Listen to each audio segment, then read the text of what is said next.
Hello everyone. We are talking in this part of the lecture about the project business case. We'll briefly discuss the project charter and what are the key constraints in managing projects successfully. The second element of the lecture is a project management element, and that is more focusing the business case. Particularly when we say project business case, it is the justification for the project before we initiate. So the project has to be approved and sanctioned, and that's very important to know who is responsible for business case.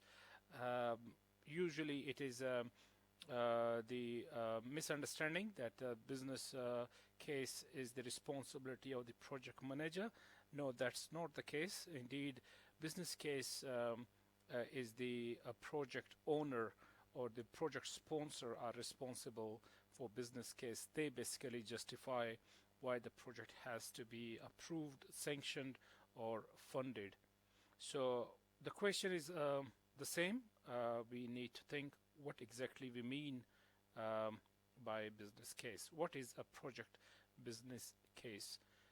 In project management, the business case basically brings together the benefits, at the same time advantages, disadvantages, costs, and risks of the situation and the future vision, so that the executive management, the sponsors, and the executive committee of the project can decide if the project should go ahead or there is some complications.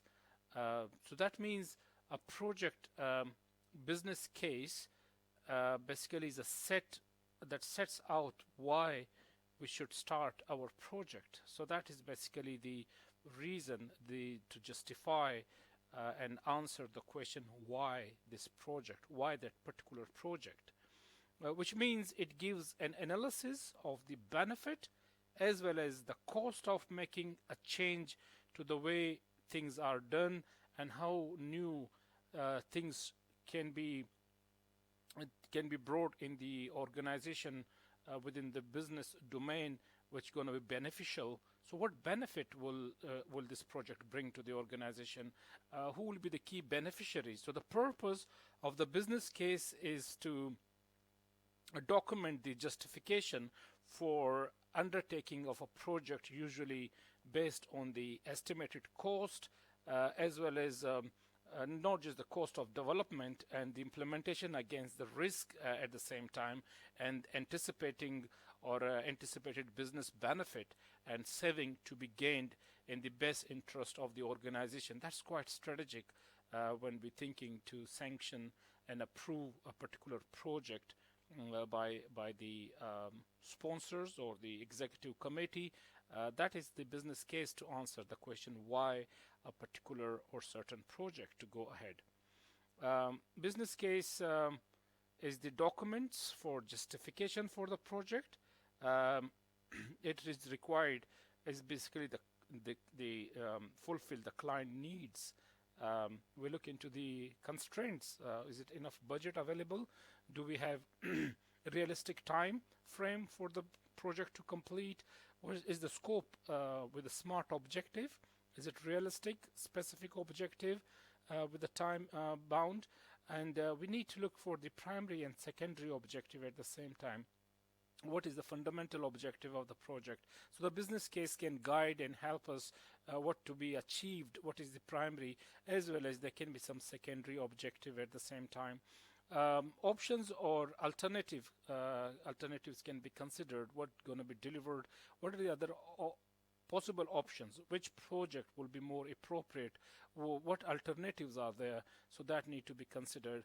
And then the benefits expected from a selected option. If, let's say, a project which has been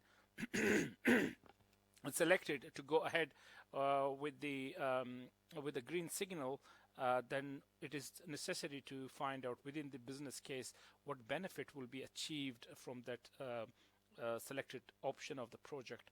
Cost is very important. The budgeting, what is the estimated cost? with the tolerance level, and then stakeholder analysis. So it is quite kind of a fundamental work to be completed before we get the approval of the uh, project to go ahead, and the risk anticipation, how we can find out the possible potential risk, the summary of the risk and how they can be mitigated within the life of the project. And then of course time estimation, how long it will take, and what will be the key milestone to be achieved one after the other within the project different phases. So this is quite clear here that the project team needs to be there to be introduced in this document. So that's the initial document justifying why we want to do the project.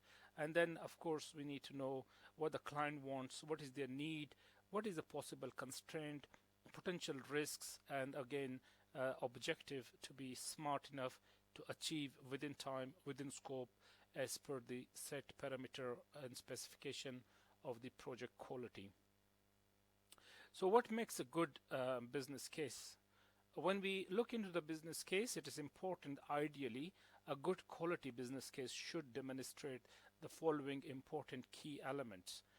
Clearly, it needs to identify how a project will meet a business need and requirements. So that's very important, that the business case justify that the business case giving the clarification, and that's going to be specific, that what exactly the project will help the business to meet its certain needs. Either we want to bring something new within business domain, or something we want to upgrade or change or modify. And then it's also important because the business case has one of the important element to demonstrate and explains how the project can be successfully run with the resources which should be required. So that's why we need the objective to be smart. It has to be realistic. We cannot do a rocket science if we don't have the resources. So we need to be realistic with the capability, the capacity, and the at the same time the scope of the project needs to be realistic. And then it can be completed within the time scales as we estimated. That should be realistic calculation. A clear definition of a successful outcome is important here. What are the key deliverables? What are the certain objectives that can be achieved? That should be clear and specific without any kind of doubts. And then, of course, a range of options they offered within an appropriate appraisal of risk, benefit, and outcome. So we need to know what were the other available options. So when you are doing your business case within your first assignment, that's quite important element of your first assignment, that you have to give the business case brief as per the case study, that what is the set objective, what can be the potential risk and benefit, what can be achieved that going to benefit the organization. If you want to bring this change, when you read the case study for assignment 1, you need to find out how the organizations can be given certain benefit if this project go ahead. So that is quite important, this 5 elements that demonstrate as a quality business case, a good business case for a project to justify why we want to go ahead if this project need approval. So a business case, when we look how it's going to be in action, this is important to understand that the business case basically it's a document which give the justification, as we said earlier, why we want to go ahead with this project. So basically ongoing project activity can be one of the important element. So the project completion, and then of course we need to review and look into post project completion and the benefit if they are realized, or if the project going to be a success story, then of course the end users get the benefit which were estimated from the start of the project.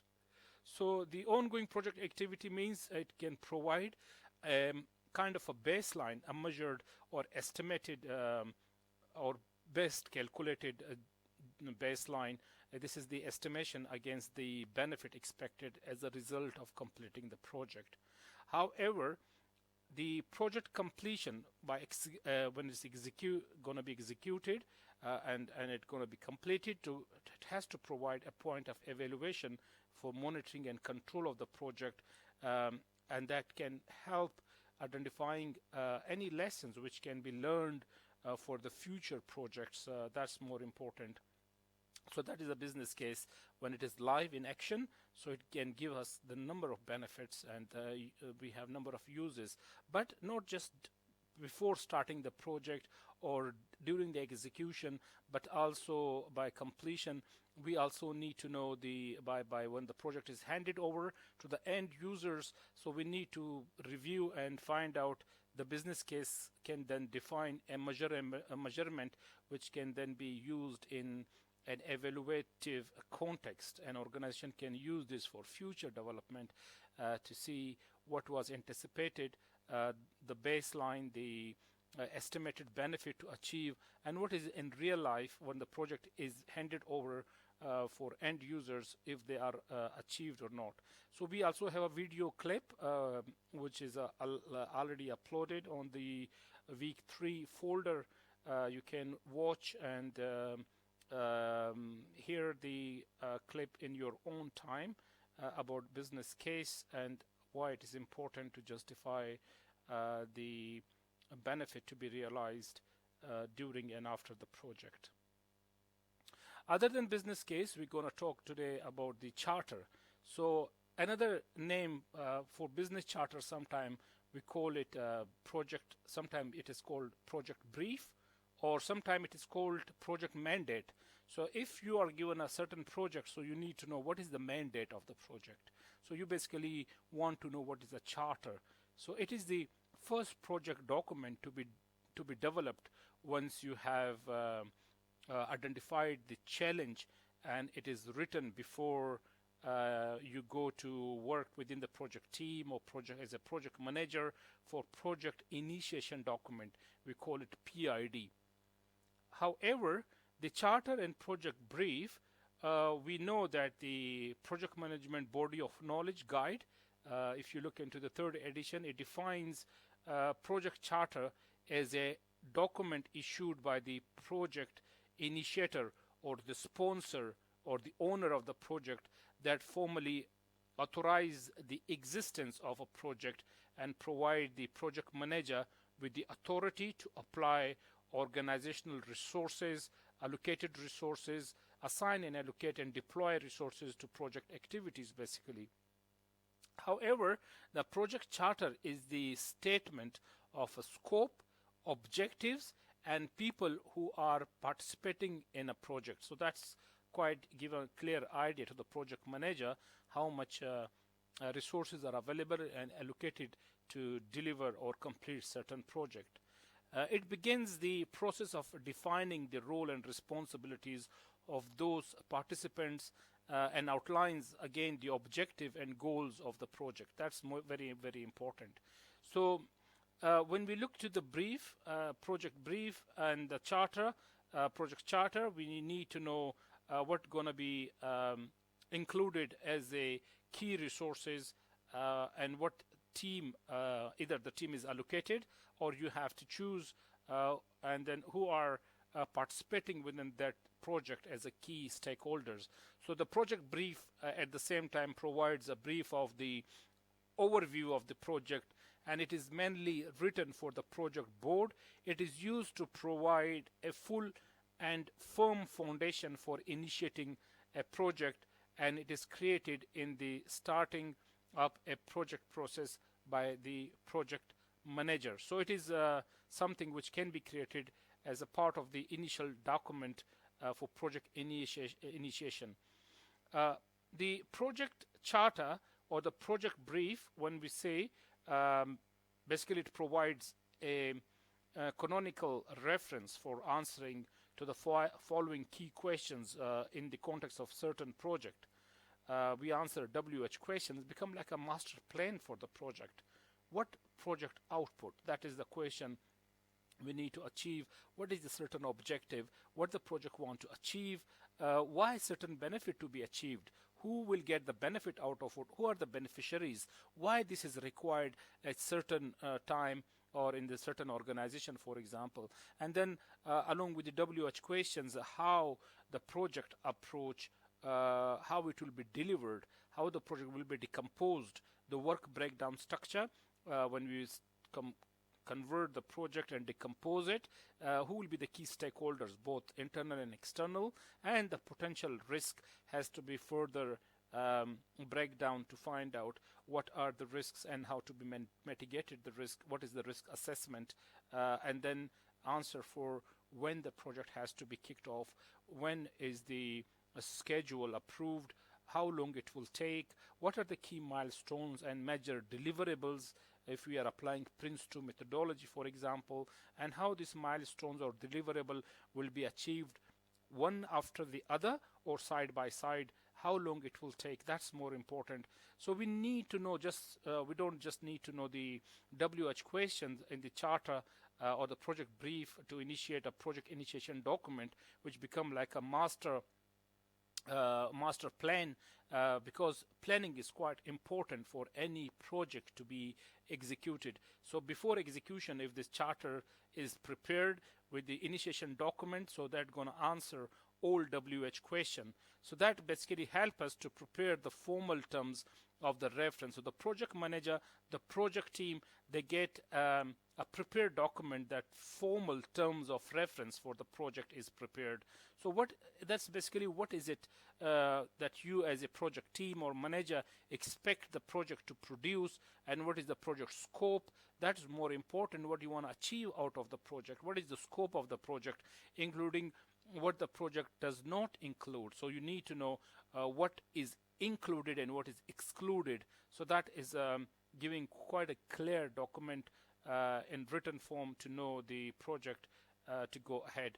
And then establish the customer quality expectations. What the customer want, what their need and expectation, what does the customer require, and how should it be formed. So that is again giving us quite a good demarcation and understanding for the project to go ahead.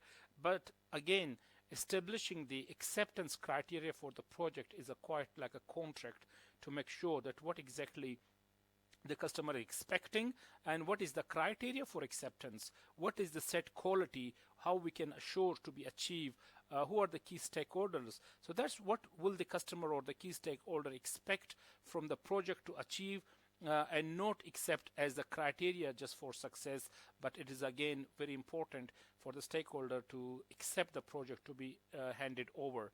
And it began a record of any risk that facing the project, the potential risk, because no project is without risk. So what risks exist that could impact the project and how that can be analyzed and mitigated.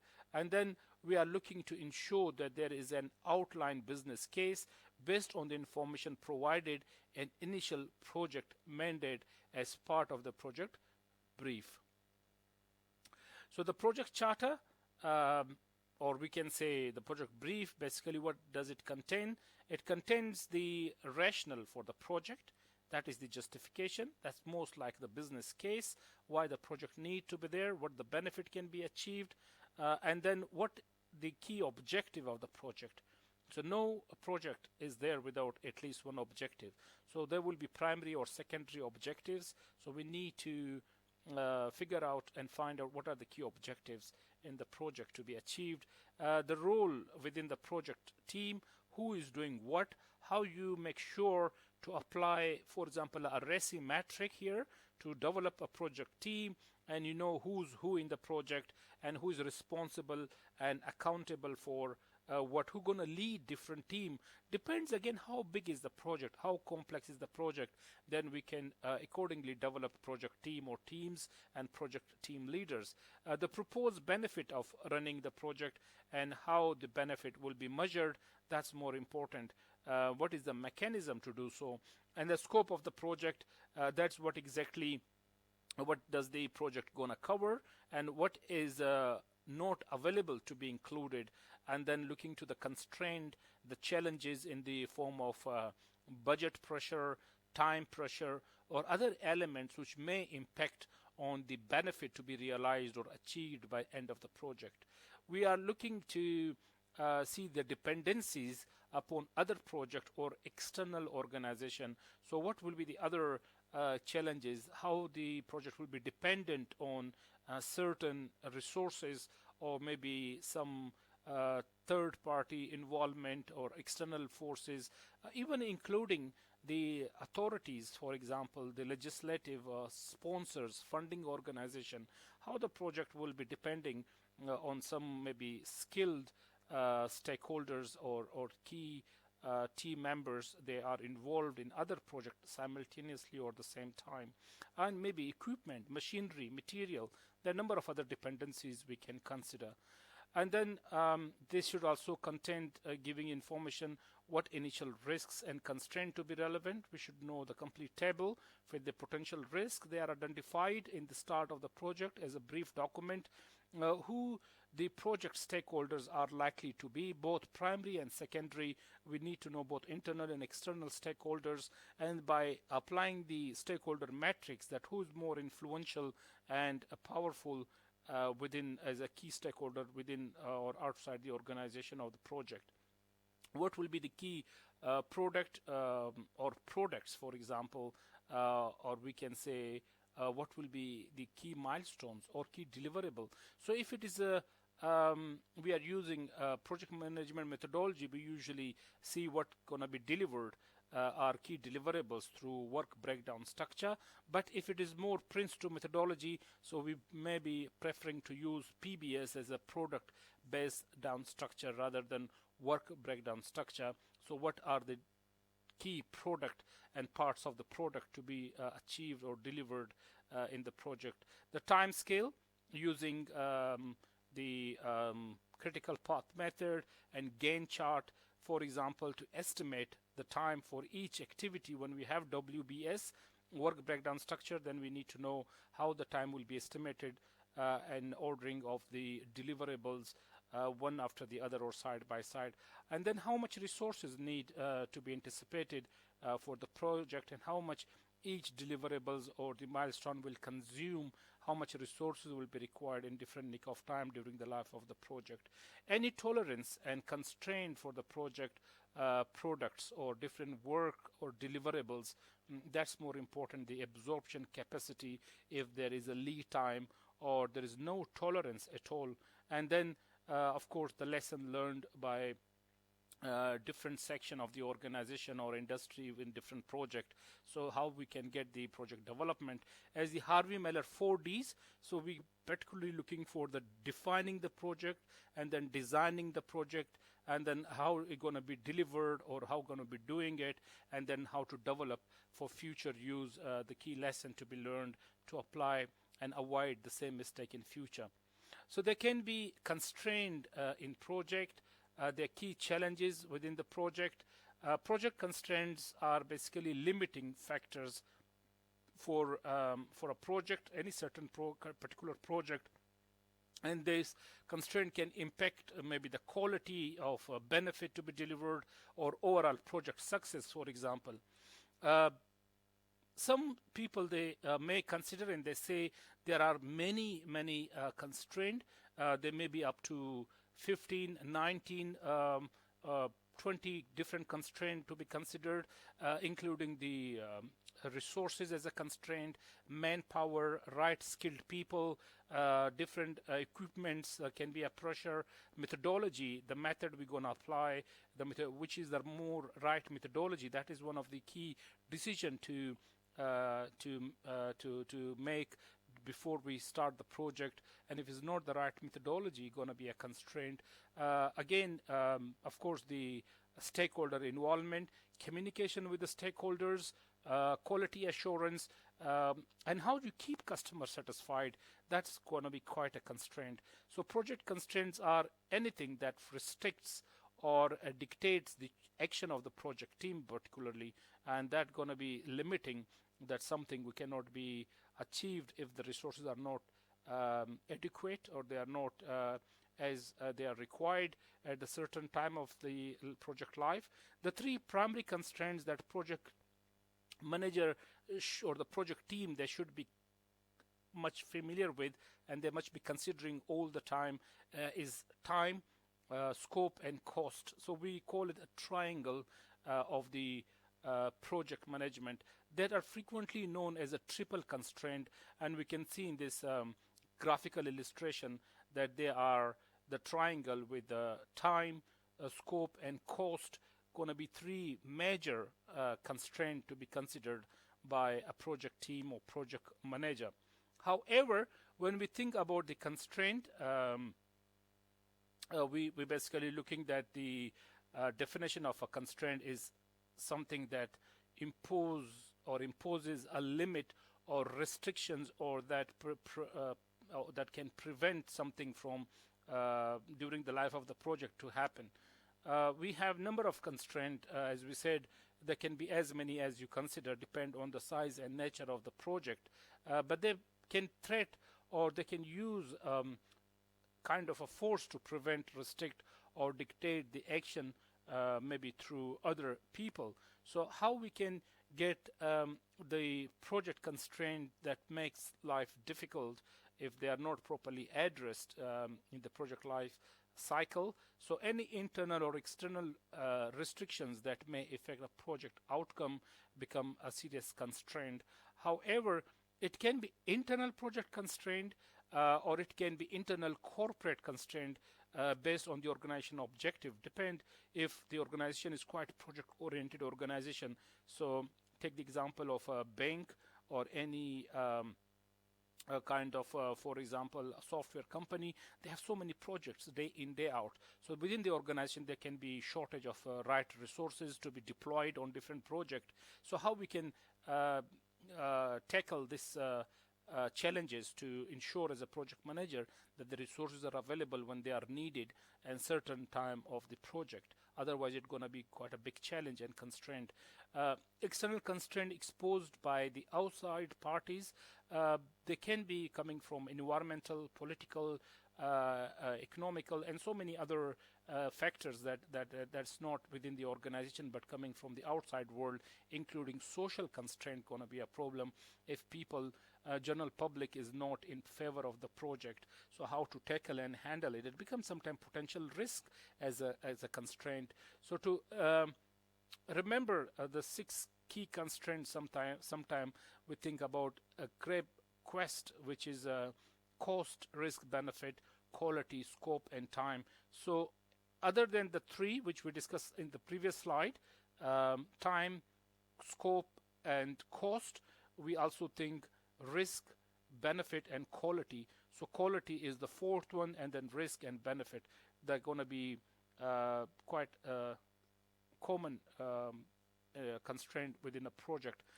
Sometimes we call it BCQRST, so you will remember it, you will not forget it. So we look to the internal constraint, and they are basically can the product be made? Can the company meet the specification? This is the questions that one can ask when the project is being approved, and you see if there is any constraint within the project. Does the company have technology? Is the right tools and techniques available? If not, can the technology can be hired or purchased, or it can be acquired? And then this is very important to know from the internal constraint point of view. Is the new technology component greater than 10%? Practitioners recommend the amount of innovation should kept below 10% to reduce risk and uncertainty, and that is a tolerance level, the flexibility we can go to stretch within 10% of the total limit that we can reduce the risk and uncertainty. Are the resources available with the right skills and particular project internally? And then are there any specific design requirement or equipment that are required within the project for execution? And then can the project, for example, can the project be completed within the budget? Is the budget realistic? Is it enough? So how you can make the judgment to have educated guess and estimation? What is the quality assurance requirement? Who gonna approve how to set the set standard that ensure the quality to be achieved. Can the project meet the client's completion date and any intermediate key dates? That's more important. And then looking that can the company or the organization accept the time penalties if there going to be any compensation, if that is going to be case for pressure and constraint with the project completion and delivery. And then are the project risks and uncertainties are accepted? Do you think that the risk cannot be transferred or it cannot be rejected? So if it's accepted, so how are you going to be mitigating if there is any uncertain situation to handle or tackle, how this constraint can be taken on board to manage. So corporate project constraints are basically coming from the organization point of view. So the organization need to see to achieve financial objective. So they can use, we can think about different tools and techniques, mathematical and statistical technique to ensure that the financial objective is achieved. So there's going to be financial corporate constraint. So the project net present value, how much going to be invested, and what is the present value in 3 years time of the investment to achieve from the project as a benefit. The company may wish the project to maintain a positive cash flow at the same time. That's going to be a constraint. And if the company's share price may have an effect on the project ability to borrow, so that is a financial constraint from the corporate point of view. However, if you think about the marketing, that is the organization to do different departments, let's say accounts and finance, and then sales and marketing. So if foot in the door, is this something we need to go ahead with the project? Going to be a constraint that's going to keep the workforce intact and the bid strategy at the same time on, and then looking to the partner strategy, if that's going to be a constraint for marketing point of view. However, the external project constraints, other than the internal and corporate constraint, we are looking to both national and international regulations, legislative constraint, law changes. If the project is starting, can we go ahead? Is this project allowed in certain country or part of the country? Material and component delivery lead time, for example, distance the raw material to be available or arrive during the life of the project. That's going to be quite a challenging constraint.